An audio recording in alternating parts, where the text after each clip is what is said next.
श्रीलक्ष्मी श्रीमहालक्ष्मी क्षीरसागर कन्यका उत्तिष्ठ हरिसम्प्रीते भक्तानां भाग्यदायिनी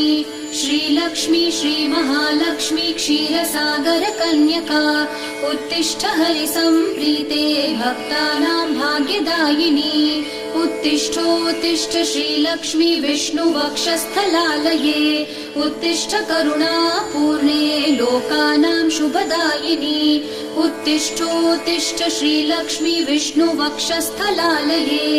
उत्तिष्ठ करुणापूर्णे लोकानां शुभदायिनी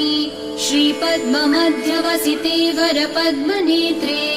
श्रीपद्महस्तचिरपूजित पद्मपादे